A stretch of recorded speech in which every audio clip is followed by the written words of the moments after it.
India गठबंधन को लेकर बड़ा झटका। ममता अकेले लड़ेगी, लोकसभा चुनाव हो गया ऐलान। लोकसभा चुनाव 2024 से ठीक पहले ही इंडिया गठबंधन को बड़ा झटका लगा है। सीट शेयरिंग की कवायद में जुटे इंडिया गठबंधन का कुनबा टूटता नजर आ रहा है। पश्चिम बंगाल की मुख्यमंत्री ममता बनर्जी ने अकेले लोकसभा चुनाव लड़ने का ऐलान किया है। कांग्रेस पर निशाना साधते हुए ममता बनर्जी ने कहा कि कांग्रेस ने टीएमसी का प्रस्ताव ठुकरा दिया, इसलिए उनकी पार्टी ने अकेले चुनाव लड़ने का फैसला किया है। এবং আমি প্রস্তাব দিয়েছিলাম, ওরা প্রথম দিনই প্রত্যাখ্যান করেছে।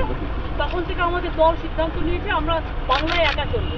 ইভেন ওরা যে আজ থেকে র্যালি করেছে আমাদের একবার as a matter of country আমি ইন্ডিয়ার অ্যালায়েন্স আমাকে একবার জানিয়েছে দিদি আপনার রাজ্যে যাচ্ছি না, জানায়নি। সুতরাং আমার সাথে কোনো সম্পর্ক নেই বাংলার ব্যাপারে। অল ইন্ডিয়ায় কী করবো না করবো আপনার ইলেকশন ভাববো। আমরা সেকুলার পার্টি, আমরা বিজেপিকে হারানোর জন্য যা করা হবে। কিন্তু এখন কোনো চর্চা নেই, মিথ্যে কথা, অ্যাবসলিউটলি রং। মিথ্যেটা আমি বলবো না বলতে, অ্যাবসলিউটলি রং। কোনো কাগজ এটাকে নিয়ে পলিটিক্স করছে, এটা রং। আর একটা কথা বলতে এই কাজের চেপকে নিয়ে অনেকে পলিটিক্স করছে। ও তো জেলা পরিষদের সভাধিপতি আছে, আর ওকেও দুটো দায়িত্ব দেওয়া আছে নাটক টেটুকরা। এত মিথ্যে কথা আপনারা কেন বলবেন, কেন লিখবেন? দিদি, শেখ শাহজাহানের বাড়িতে ফের ইডি রেড হলো আজকে। দিদি, জোটে থাকবেন কি? কারো নিজের একার নয়, রিজনাল পার্টিগুলো আমরা একটা আমরা তো করেছি, কিন্তু সেটা একা। मुख्यमंत्री ममता बनर्जी ने कहा कि पश्चिम बंगाल में हम लोकसभा चुनाव अकेले लड़ेंगे। हमने जो प्रस्ताव दिए थे उन्होंने सभी ठुकरा दिए। मेरा प्रस्ताव नहीं माना, इसीलिए अब हम अकेले चुनाव लड़ेंगे। उन्होंने आगे कहा कि राहुल गांधी की रैली हो रही है, उसे लेकर हमें सूचना नहीं दी, जबकि हम इंडिया गठबंधन में हैं। इंडिया गठबंधन पर पश्चिम बंगाल की मुख्यमंत्री ममता बनर्जी के बयान पर भाजपा नेता रविशंकर प्रसाद ने कहा कि ऐसा तो होना ही था जब स्वार्थ और अवसरवाद का गठबंधन बनता है, जिसका ना कोई नेता और ना ही कोई नीति है और ना ही कोई नियत है। देश तीसरी बार नरेंद्र मोदी को प्रधानमंत्री बनाने के लिए तैयार है। मुझे उनकी आपसी भाषणबाजी पर कुछ नहीं कहना है। कांग्रेस का वजूद नहीं बचा। मेरा खाली कहना है कि ये तो होना ही था ना, ये तो होना ही था, इसमें कोई आशा तो है नहीं। उन्होंने तोड़ा या तोड़ने की बात करी, बाकी लोग कह रहे हैं।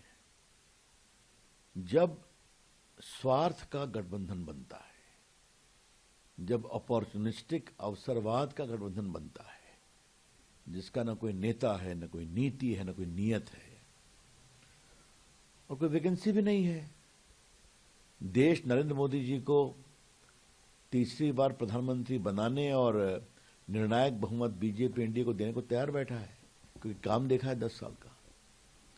इसी कारण देश की अर्थव्यवस्था दुनिया की 5वीं अर्थव्यवस्था हो गई, जल्दी तीसरी हो जाएगी। भारत का मान दुनिया में बढ़ रहा है। भारत का सांस्कृतिक स्वाभिमान देखा आपने, राम मंदिर का हुई प्राण प्रतिष्ठा, कितना देश में आज उजाला है और जोश है और उत्साह भी है। तो ये सब अपनी जगह ही आपस में लड़ रहे हैं, तो ये होना ही था। लेकिन कांग्रेस पार्टी की तरफ से जो नेता हैं उनकी तरफ से बयान है, उन्होंने कहा कि कोई भी दिक्कत नहीं है, हम ममता बनर्जी के साथ हैं और वो एक महत्वपूर्ण हिस्सा है, उनसे दूर इंडिया। अब मुझे उनके आपस की भाषणबाजी पर कुछ नहीं कहना है। आपने ममता जी के ऑफिशियल कमेंट आ गया, आपने उस पर बताया मुझे, लेकिन लोग के अंदर अंतर्विरोध है कि नहीं है? वहां वामपंथियों को ममता जी कभी चाहती हैं क्या?